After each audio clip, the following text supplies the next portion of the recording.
Aligarh movement. The War of Independence in the year 1857 ended in disaster for the Muslims. The British chose to believe that the Muslims were responsible for the anti British uprising. Therefore, they made them the subject of ruthless punishments and merciless vengeance. With the rebellion of 1857, this feeling was intensified and every attempt was made to ruin and suppress the Muslims forever. After dislodging the Muslim rulers from the throne, the new rulers, the British, implemented a new educational policy with drastic changes.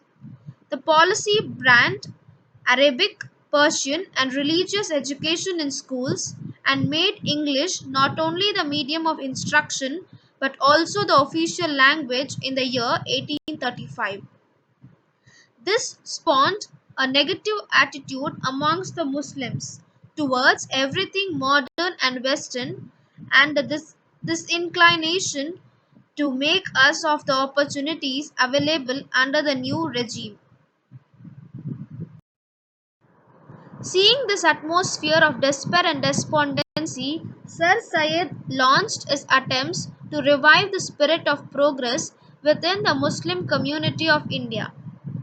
He was convinced that the Muslims, in their attempt to regenerate themselves, had failed to realize the fact that mankind had entered a very important phase of its existence, that is, an era of science and learning.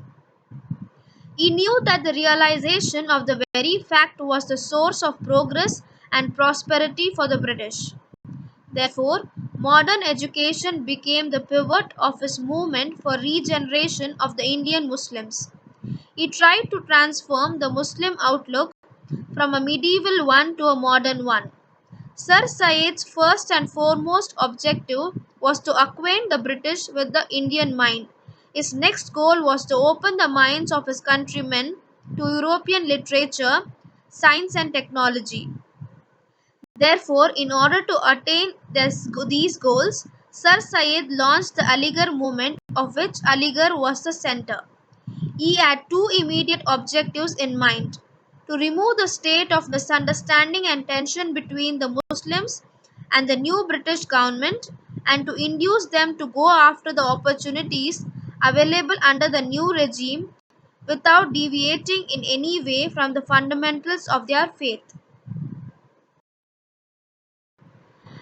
Keeping education and social reform as the two planks of his program, he launched the Aligarh movement with the following objectives. First one is to create an atmosphere of mutual understanding between the British government and the Muslims. Second one is to persuade Muslims to learn English education. Third one is to persuade Muslims to abstain from politics of agitation. Fourth one is to produce an intellectual class from amongst the Muslim community. Fifth one is to bring a social and cultural reform amongst the Muslim community. Sixth one and the last one is to maintain and, as far as possible, promote the political and economical importance of Muslims in the affairs of the country to the extent that was possible in a country under foreign rule. So, this is all about the Aligarh movement. Thank you.